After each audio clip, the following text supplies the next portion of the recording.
What's up, everybody? This is the Gym Therapy Inc. podcast. Please follow along with us as we try to bring mental health awareness to a small western Pennsylvania town. Let's go. Hello, with you. I'm trying to think, but nothing happens. On the trust tree in the nest, are we not? I would never want to belong to any club that would have someone like me for a member.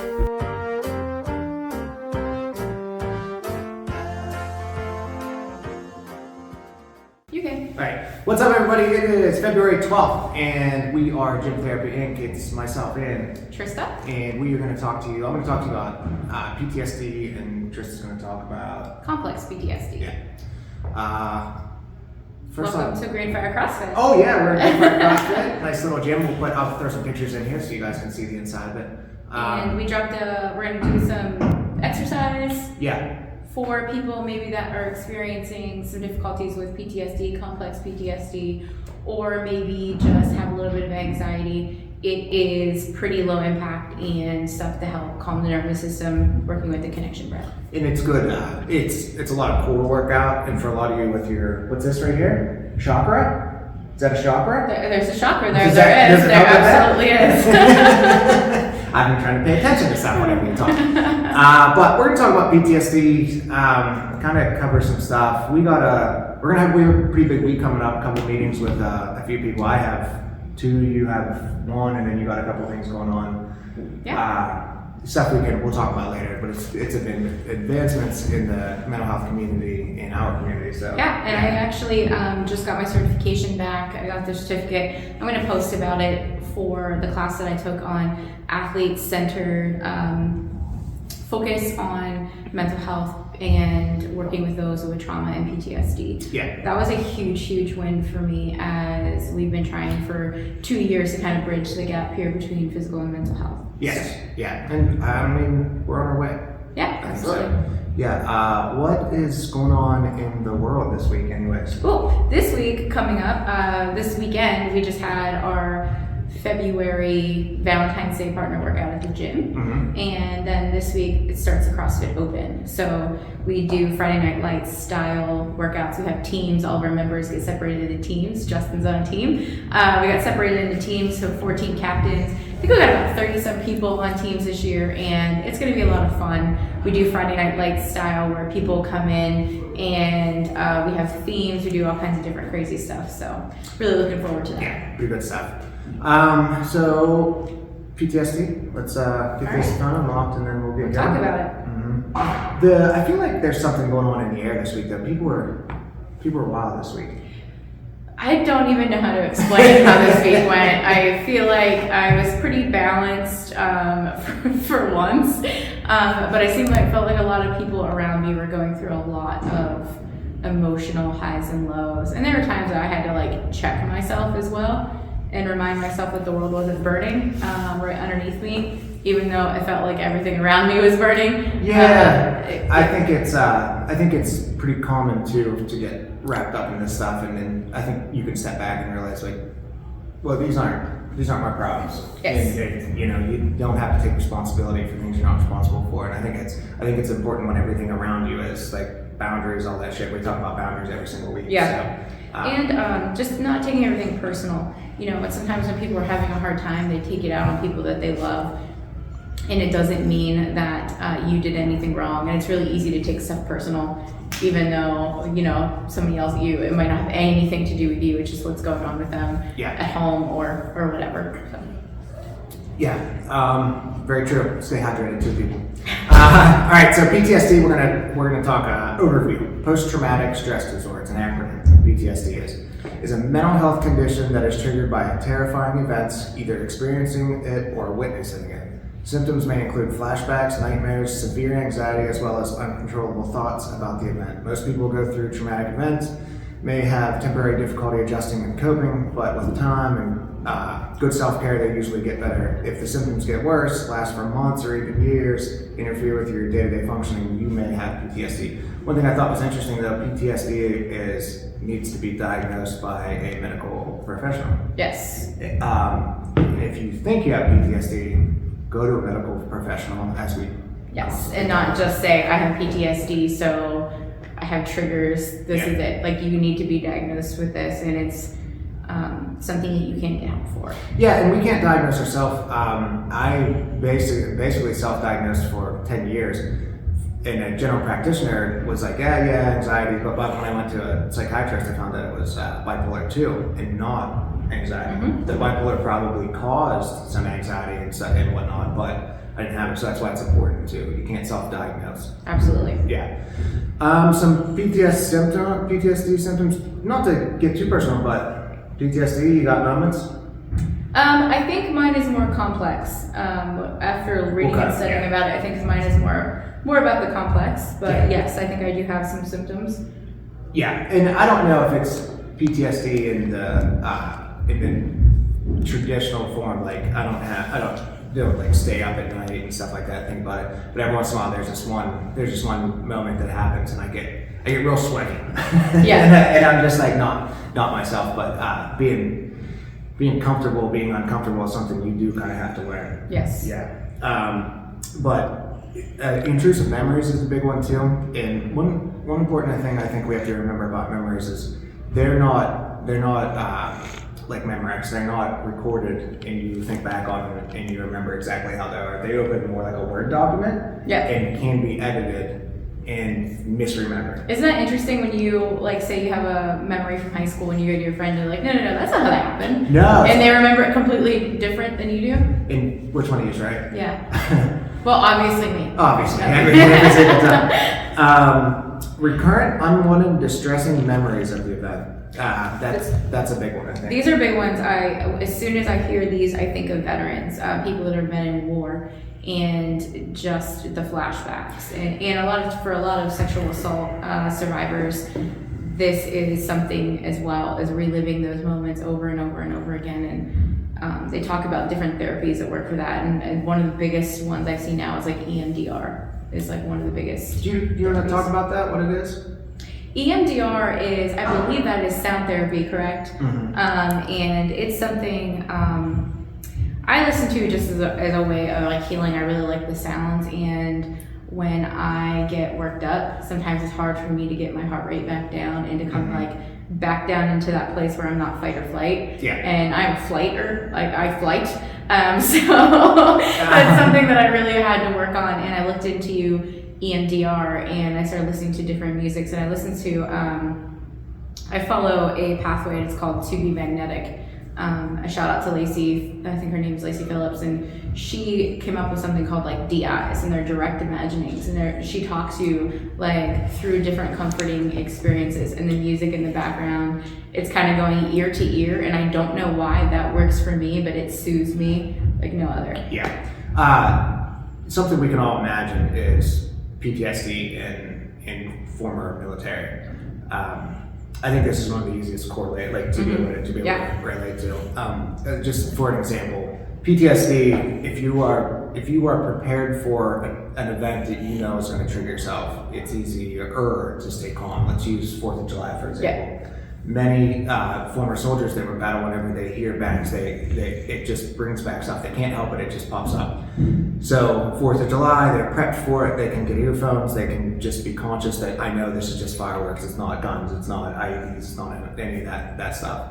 But if you're just in a random, I don't know, August day and you're outside shooting guns off and you have neighbors, you need to be conscious of that. Yeah. You need to be able to say, hey, it's August 5th. I'm going to have a party where there's fireworks. Tell your neighbors that you know are in the military, just so they can be prepped for it. Yeah. Or if you're like in the life of somebody that you know is experiencing PTSD or is counseling for being in the military, maybe when you invite them to parties, let them know ahead of time. Hey, there's going to be firecrackers. Hey, it's going to be loud noise, because even for some people, just screaming and loud noise is triggering. Yeah, and I know my family is loud. Yes, and they we are. have there's 7 of us between parents and kids, and then that you can imagine spouses. That's 12. Grandkids. Another 5, and there's 30 grandkids. There's a couple that are super super loud. I'm not going to say they're Joe Mingles kids, but but they're Joe Mingles kids. Yeah, but sometimes we'll be at home, and like when you're a kid, like you get yelled at. that sort of Yeah. stuff. And there's sometimes I'll be with my parents and my mom will be like, "Damn it, Joe," and then I'll react like,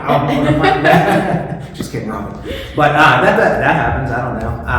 And it's you look at dogs. Look at dogs. You know, whenever you have a dog that was beat or something like that, or by a male that used to wear a hat, like some dogs just don't like the physical appearance of a person that looks exactly like that. Mine are just, my smallest dog is Bit the me? most anxious. Yeah, he anxiety Brandon bites. Kneecap. Yeah, Brandon Kneecap.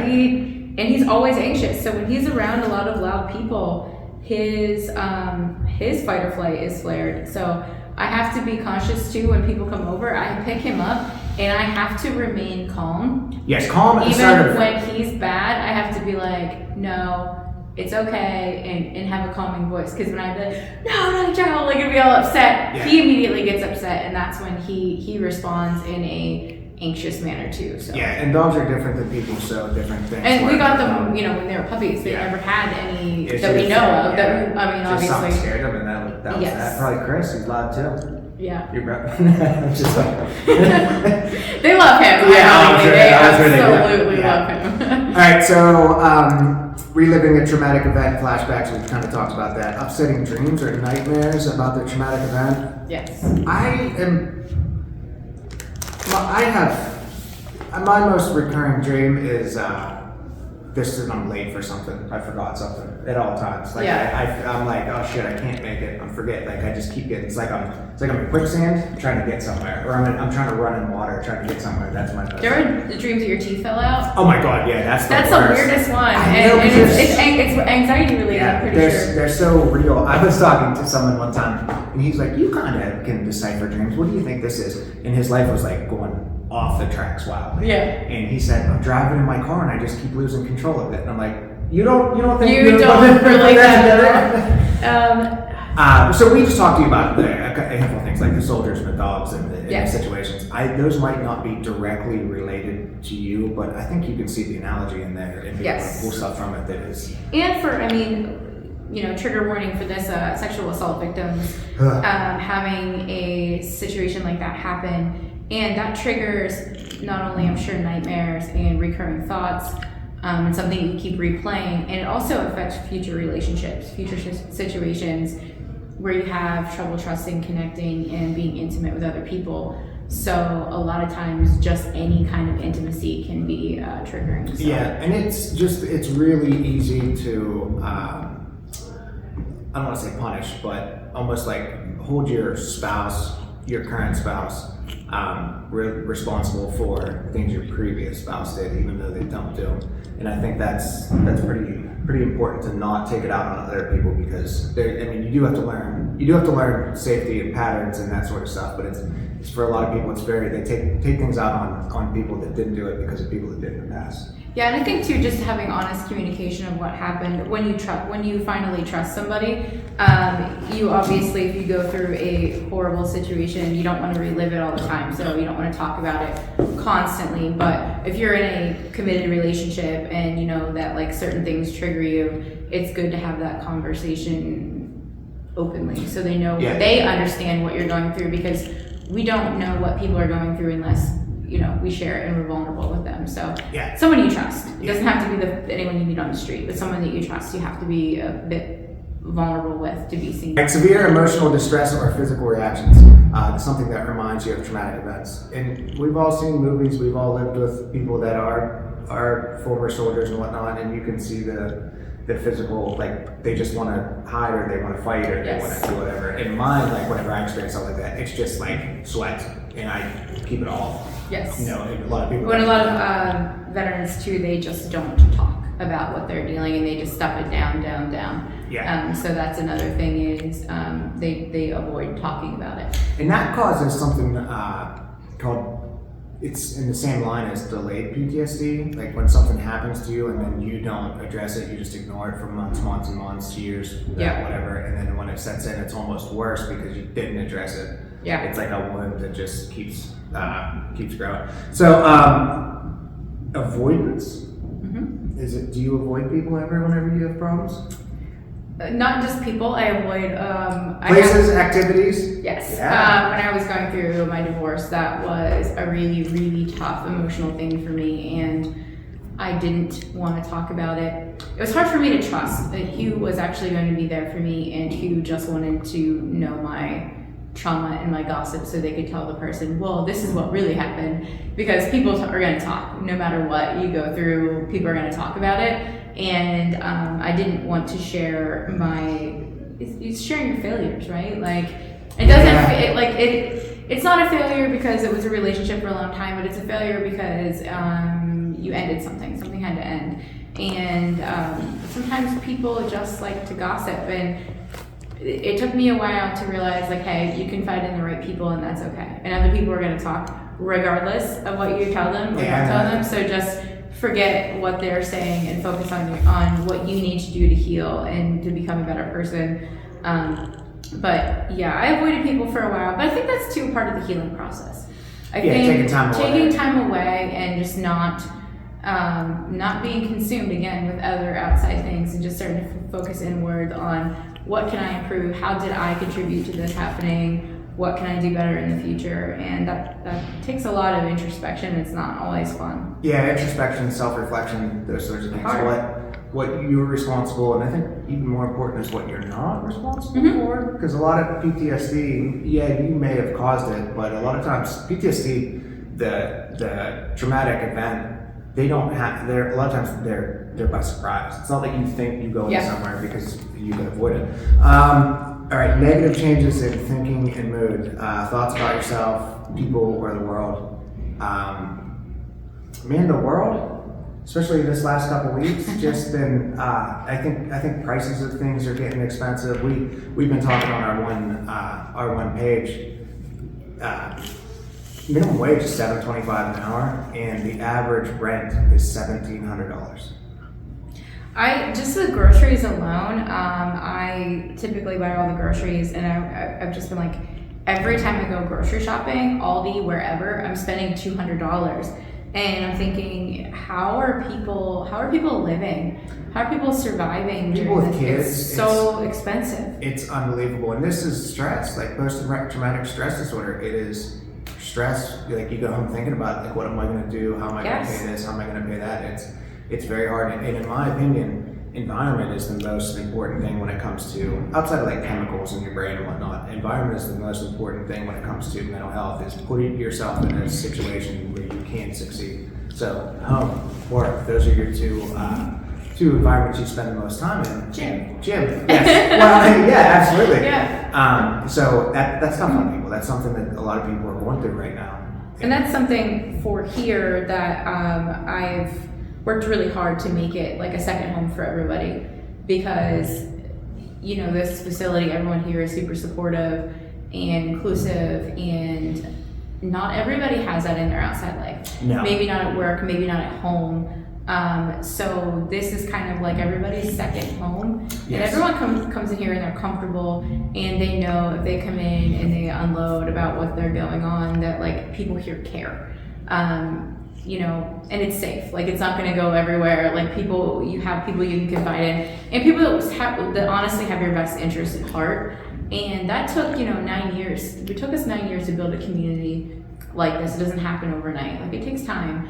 But everybody, one of the biggest thing I've seen on my Google reviews is the environment, and that makes me really, really proud, because mental health is something that needs to be dealt with, and it needs to be just as important as your physical health. And I think that we do a really good job here of tying those two together. Yeah, it's lifestyle, and this is a great place to network too. Yep. There's a ton of people in here, and I actually came in last week. We had to talk about something. I came in and sat down, and you can't see it, but I leaned against the wall back there, and we were talking about something. You had two potential members come in, and it was just like a nice little. They seemed pleasant. You were very, very good talking to them, whatnot, and I walked out and did something, and I thought to myself, this place is kind of like a second home. Yeah. It's just very comfortable, and that's the one thing I've heard in the last month. coming for CrossFit, because I never actually did CrossFit before, was just how welcoming of an environment is. And I don't know, I appreciate that. I appreciate what you're doing here. I keep forgetting to keep the phone unlocked, but being easily startled or frightened, always being on guard for danger, self-destructive behavior such as too much drinking or driving too fast. Have you ever met a man before? A couple times. Driving fast is awesome. I don't care, but I don't do it anymore. Yeah, and I don't do it now. But like when we were kids, you would find places where like, man, I'm gonna hammer this out right here. And we all had. We're products of Fast and the Furious, the good one, not these shitty ones they come out with now. But we're also like that's also like teenage behavior, like impulsive behavior, stuff like that. Absolutely. Yeah. Memory problems is a big one. There's so many times someone will say to me, like, man, I think I'm going crazy. I just can't remember shit. That's a sign of depression and anxiety.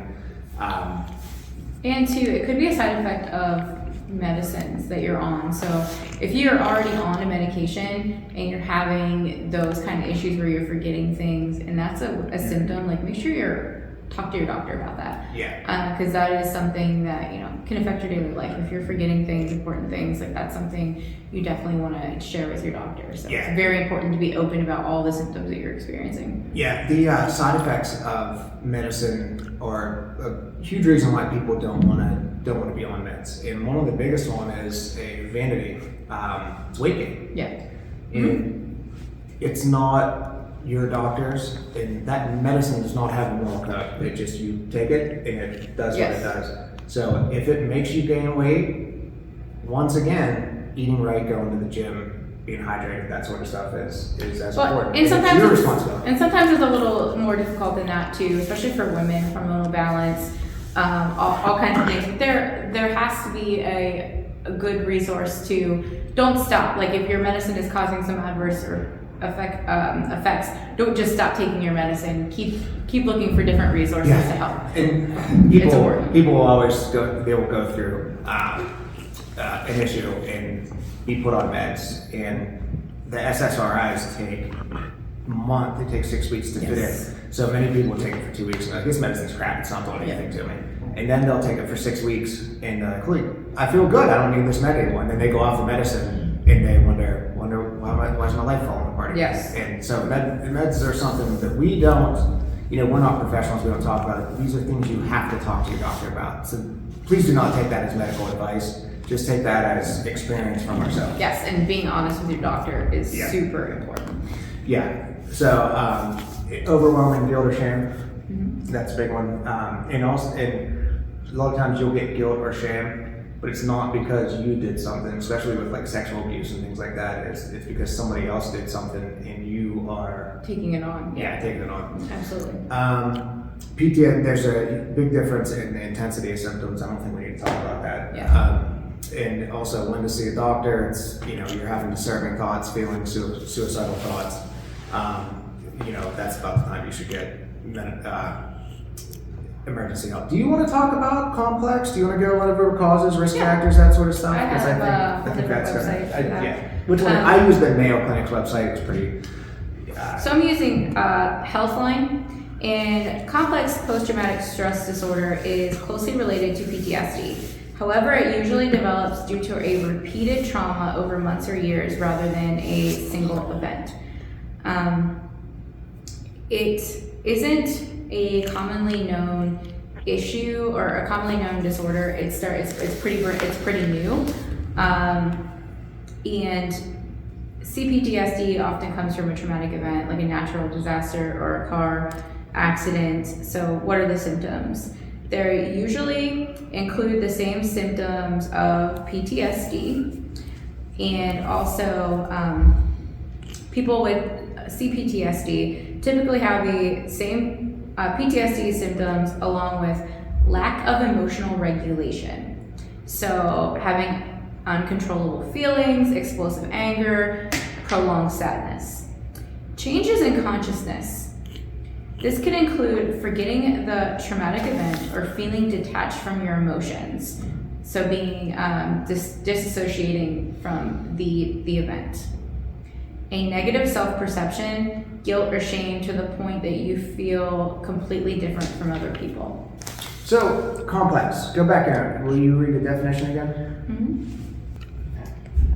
A traumatic accident, like a car accident, and it happens repeatedly. Is that what I said?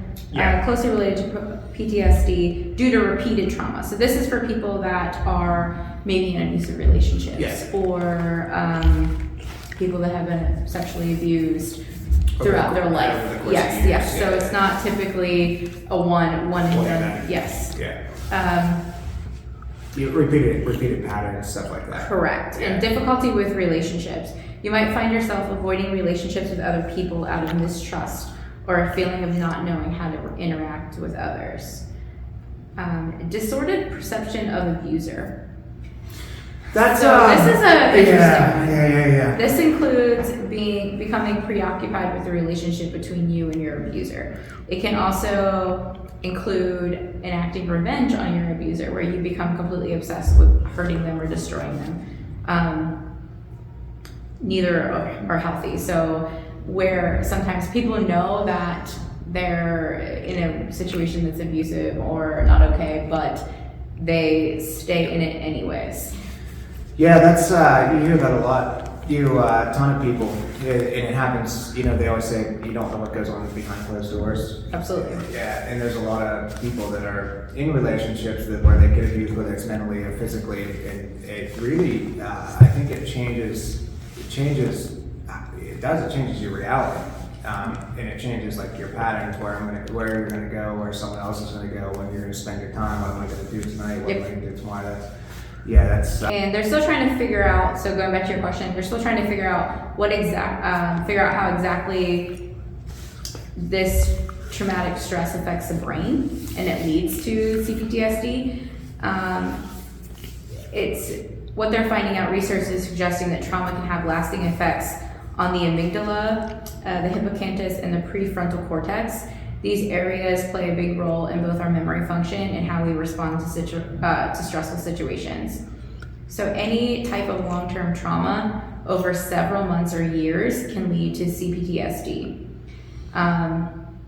However, it seems to appear frequently in people who've been abused by someone who was supposed to be a caregiver or protector. So people with ongoing physical, emotional, or sexual abuse, being a prisoner of war, living in an area of war for long periods of time, and ongoing childhood neglect. So, are there any risk factors? Underlying mental illness such as anxiety or depression, or a family history of it? Inherited personality traits, which is often referred to as temperament, but that was pretty interesting. yes. How your brain regulates hormones and neurochemicals, especially in response to stress. Yeah. So the fight or flight right there, I think that plays a big role in that. Your lifestyle factors, such as not having a strong support system or having a dangerous job. Yeah, environment. A support system is it's part of your environment. You're the average of 5 people you hang out with. Yeah. So if your environment is unsafe, if you surround yourself with people that if you surround yourself with people that are assholes, it's gonna be really hard for you not to be an asshole. Not to be the one. Yeah. You can only be the voice of reason for so long. Yes. Yeah. How's it diagnosed? It's still a relatively new condition, so some doctors aren't aware of it. It can make it hard to get an official diagnosis, and you might just get diagnosed with PTSD. There's no specific test for determining it, but keeping a detailed log of your symptoms can help your doctor make a more accurate diagnosis. Yeah, you can't just give someone a blood test and say like, oh, I have Yes.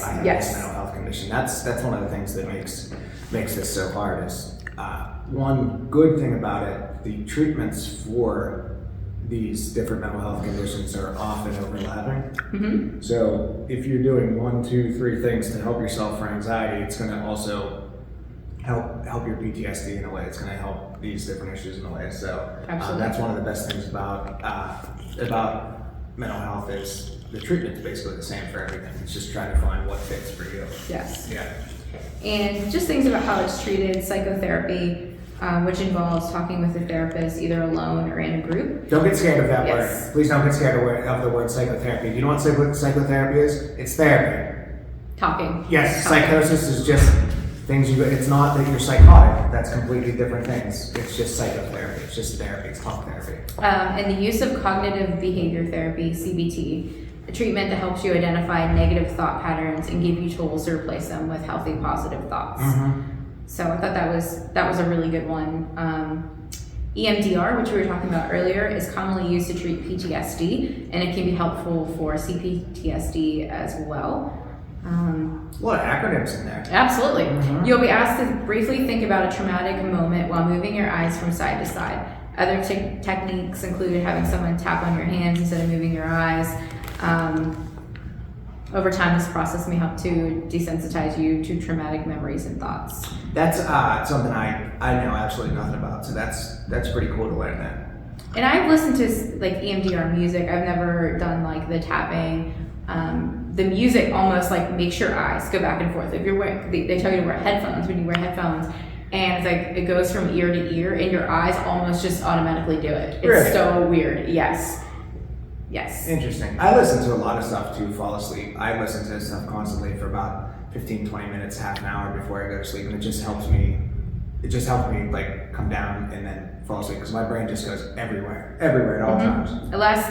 Last night, I actually put in my headphones and I listened to a direct imagining about shadow work, and I was like, after this week, like I need something to bring me back to my center because, like I said, everyone around has been high. The stress level for everyone has been like huge, and it was hard to like stay in that middle and not let it affect you. Yeah. It was hard. I think you and I kind of thrive in chaos a little bit too because it's just like I said in the workout video earlier, is you have to concentrate on what's going on, so you take your mind off of your own shit. So we kind of like thrive. We feel like we're thriving, and then whenever it's over, it's like. Ugh. No, I think that's you. I do not thrive in chaos whatsoever. I hate it. I love it. I just like peace. I want to be in peace, and that's why I've always been the fixer or helper. Where I'm like, let me help fix you, so you don't have any more stress. And that's has been more of my style, where I try to just make the situation go away by being as helpful as possible.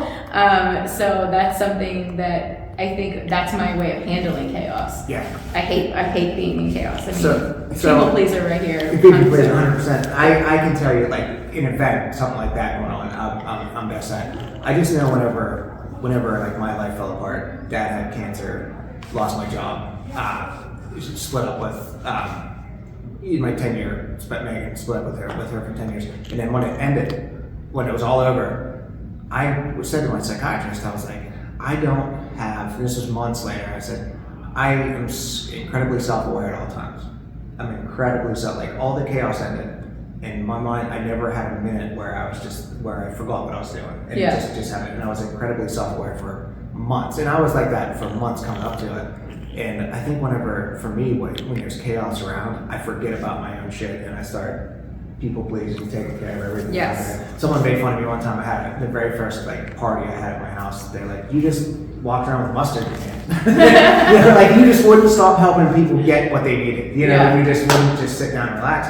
And it's taken me a lot for parties and stuff like that at home. That's one thing I is just fucking calm down. Just being. And my sister handed me a card this year at my birthday. And it was 3 or 4 of our birthdays when we were at a party. She handed me a card and I read it, and at the bottom of it, she wrote, "Okay, now calm down." We never even talked about it. I just thought it was funny. Yeah. So different medications to use that you might be prescribed to treat CPTSD. I'm going to read the brand names because it's way easier to pronounce than the other names. So Zoloft, Paxil, Prozac are typically the medicines that you see. And again, do not self-diagnose and don't take that as advice from us. No. Talk to your doctor. That's just something that is out there. The names that you can reflect on whenever you hear it, Yeah, so where can I find support? Having an under-recognized condition like CPTSD can be isolating. If you feel like you need extra support, the National Center for PTSD has several resources, including a PTSD coaching app for your phone. While many of your resources are geared towards people with PTSD, you can still find them helpful for many of the symptoms. Yeah. And living with PTSD is a serious mental health condition that can take some time to treat. For many people, it is a lifelong condition. However, a combination of therapy and meds can help you manage your symptoms. Yeah. If starting treatment sounds overwhelming, consider joining a support group first, either in person or online, and share your experience. So when I think about CPTSD, I think about a lot of people that have been in relationships with narcissistic abuse. They have been in relationships where their parents have been neglectful or abusive, and where that a caretaker has taken advantage of them in some way, shape, or form. Yes. And you think about that, and it does. It affects their everyday life. And it might not be right away. It might take a while for those symptoms to start showing up, but they typically do. And a lot of times we get frustrated with people when they're in abusive relationships of like, why aren't you leaving? And complex PTSD makes it hard because they love the people that typically abuse them. Yeah. And it's hard to just walk away. Yes. And it's easy for people that are abused as children to seek out, because we seek what we know, so you seek out that relationship as you get older too. And that's a pattern that can be really tough to break.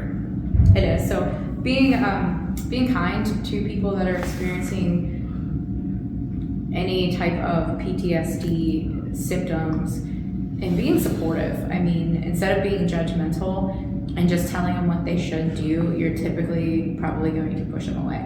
So basically, if you or someone you know is experiencing symptoms with either disorder, is trying to be a liaison between them and someone that can help them. Instead of forcefully, telling them they need to get help or that they're unwell, just try to be the liaison between, hey, I'm here to support you and I'm in the best interest of you. Do you, and asking questions. I think a lot of times when people are like, hey, do you think you're all right? Do you think you're well?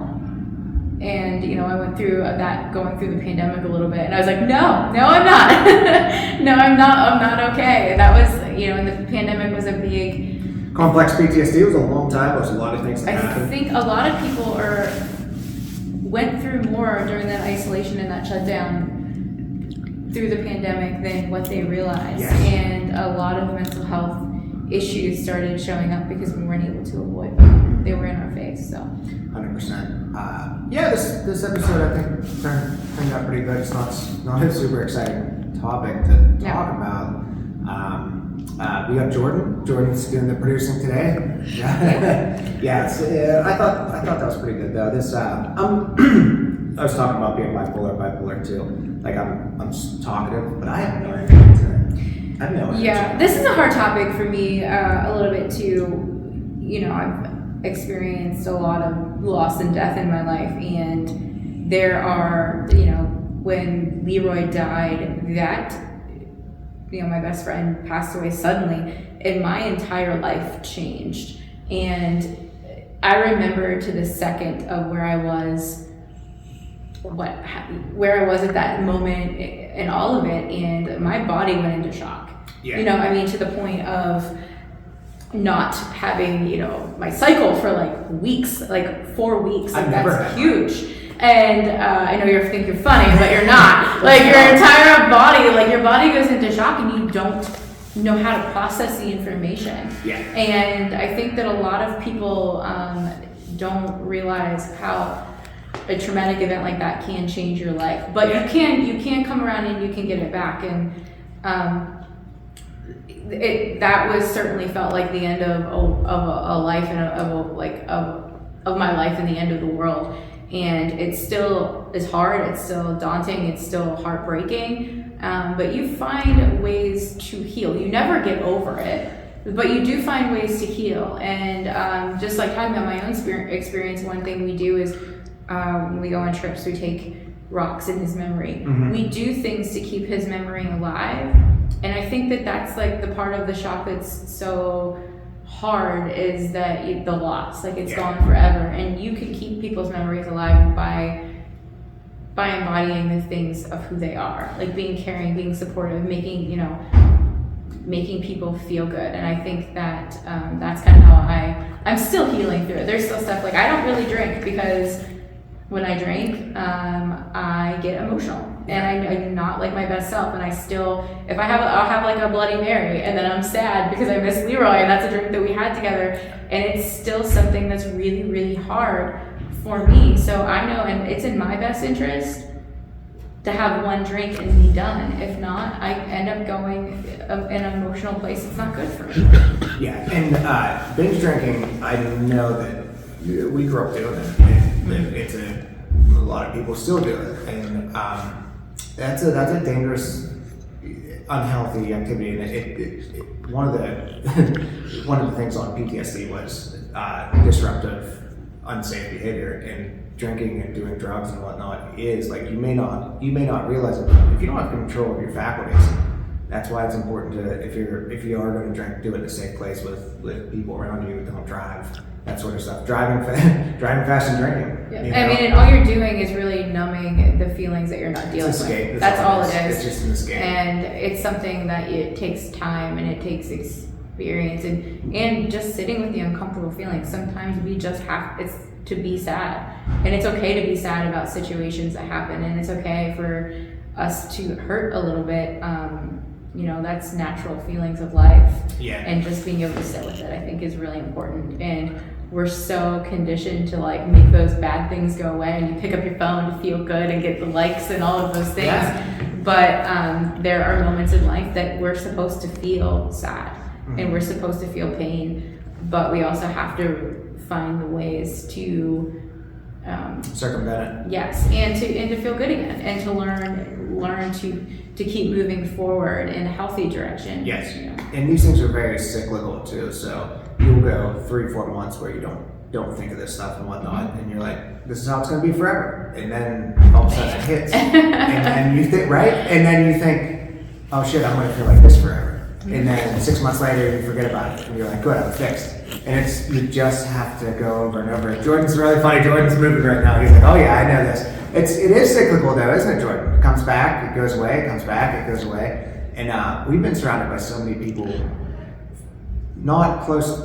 People close to me have had people close to them commit suicide. Mm-hmm. So I'm witnessing this stuff and seeing it, and it's really tough because there's so much. There's guilt, there's shame, there's people blame themselves, and it's like you cannot do anything about it. You cannot do anything about it happened. Like it wasn't your fault. It wasn't. It didn't happen.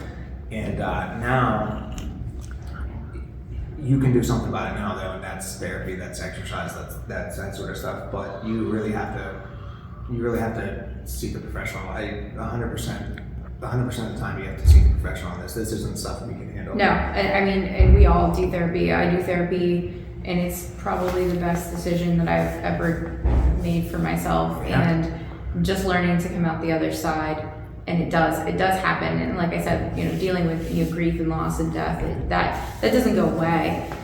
For me, it's something that I've learned different ways to manage that sadness and the heartbreak. And I still miss people. I still miss my cousin. I still miss my best friend. But I look for ways to honor them and to be the best person that I can be, to keep their memory alive. And any time that I have a chance to tell a story about either one of them, I do. And I have the Leroy tattoo on my forearm, and that's one of my favorite questions. And people are like, why do you have a rooster on your arm? I'm like, let me tell you about Rooster. And that's one of the things that helps keep me going forward. But it is hard. I mean, for a long time, even just being in this gym was a reminder of loss. Yeah. My ex-husband and I built this gym together. Leroy helped put the gym together. Like, for a long time, when I was in that dark space, I just felt like I was living like a ghost, like living in the past of seeing everything that was and could have been and is now gone. And it's hard to step out of that and say, okay, but the people that love me and the love that we've built in this place, we need to keep sharing it with other people. Yeah. We need to keep doing this and keep going forward. And it took therapy, months of therapy, and just trying to change my train of thought on that.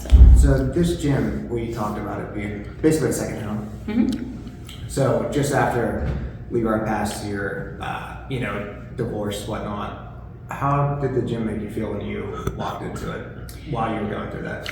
for a while, like I said, that it was like living in the past. Like I would come in and like I would cry, like I would look at the rig and cry, and I would think about like on this pull-up bar right above our head, that's where Leroy came in and did the workout Murph. That we did. Yeah, tell me, he did Murph and cowboy boots. and it's like how many miles? It's a mile run, and it's 100 pull-ups, 200 push-ups, 300 squats, and he did it all and then another mile run. He did it all in cowboy boots. It was ridiculous. Unbelievable. So it didn't work out. No, like he wasn't. He's just one of those people who's just like typically. He could like climb the pegboard. Yeah, and sort of thing. and naturally fit. Yeah, it was hard. It was really hard to see this, but then like the people in the community here, they saw that like I wasn't doing all right, and they were worried about me. And people text me and they messaged me and they kept me going forward. They're like, "Hey, we really love you. We're really concerned about you. We care about you. We just want you to be okay." And then, you know, during the pandemic when it shut down, and they were gone too. You know, like they were gone too. We had each other on like virtual stuff, but it's not the same. I need in-person connection way more than I knew I did until the pandemic, and I literally I got to a dark place again there. And then when we got back in here, and everybody just came around full circle. I think after surviving the isolation and the separation of the pandemic, everybody really realized how much it means to be together. Yeah. And that changed it for me. And then that was an eye-opening, like this matters to people. This isn't just a gym, this matters to people. And then that was my big awakening of this is where I'm supposed to be. Because that was a scary thought of like, am I supposed to be here? Is this what I'm supposed to be doing? Oh yeah, you were talking, Flee, and you were talking, I'm just going to move, I'm going to go here, I'm just going to go over there. I'm going to go to Indonesia and become a monk. Yeah. That sucks. And sorry we have to talk about it, but man, after losing basically the two closest people to you, and then losing everybody with the pandemic. At the pandemic, I do not like being restricted. I like being as free as possible. And the pandemic, I mean, it sucked. People didn't want you out driving, which was dumb. But that's what I did. But one of the most therapeutic parts about my job is I'm not a traveling salesman, but I have a territory in Indiana County. One of the most therapeutic parts of my job is just being able to be in my car by myself, listening to a book, music, a podcast, something like that. Just taking a few minutes to be alone. Yes. But when you're alone constantly, it's terrible. One thing too that's helped me is I listen to a lot of audiobooks. I listen to a lot of podcasts, and instead of saying, "Why did this happen to me?" I started asking myself, "What is this teaching me?" And very good. I might cry a little bit when I go into this, but now, like going through the pain and going through all that we have went through in the past couple of years, I look at it as the pain served a purpose, right? So my divorce sucked. It was painful. It was hard, but now I get to see, I'm still friends with my ex-husband. I get to see him living his best life. He's doing things where he lives now that he never would have been able to do here with his work schedule. So now he's like, scuba diving, doing things that he loves. So I get to see someone that I still have great love for doing things that he loves. I get to now look at people that come in this gym and I can tell when they're not well. And I can say to them, "Hey, I'm here for you. What do you need?" And I have talked to so many people that have said, like, "Hey, you brought me out of a really dark place." I just got a text from a girl today, like, "You come in and clean my place when I was struggling mentally, and you didn't give me any judgment. You just came in and you cleaned up, and that's all I needed." And I was in a bad place. And that to me, like, shows that your pain serves a purpose sometimes. And it teaches you things. It helps you see other people more clearly. When you look at someone in the eyes and you say, "I've been there before. Yeah. I don't know what you're dealing with, but I'm a safe place for you to come and let me help you." And you can reach so many people. And I mean, this week there was a group text between a few girls and I at the gym, and we're like, "We got each other. What do you need? Let's support each other." And everybody does it. And a lot of nurses right now, I'm hearing they're struggling now. Now they're getting the emotions coming out of working through this pandemic. Well, it's complex. That's the complex PTSD. Yes. It's over and over and over again. Yes. I noticed selling cars, nurses, cops were about 50-50. Nurses, prison guards, people with jobs like that, they were easier to sell cars to. And it wasn't that they just said, "Oh, just give me this." They realized that stuff like that is not the important things in the world. And they go through so much stress in their jobs. They're not like just like a blank, do whatever. But they're quicker decision makers. Like, I like this, let's do it. And you take someone with different personalities, like engineers, stuff like that kind of mentally go back and forth. Your job affects your life. Your job, what you do, your personality, that Absolutely. sort of stuff. Yeah. And just imagining what they probably went through, doctors, nurses, through all of this pandemic is, I think that they're finally getting to the other side and they're finally being like, holy shit, that was hard. How did we survive that? We have so much hate for in the mental health community for mental health professionals because we just think they don't do a good enough job. Not us personally. I mean the community. What's a doctor? What's a nurse beside but a person?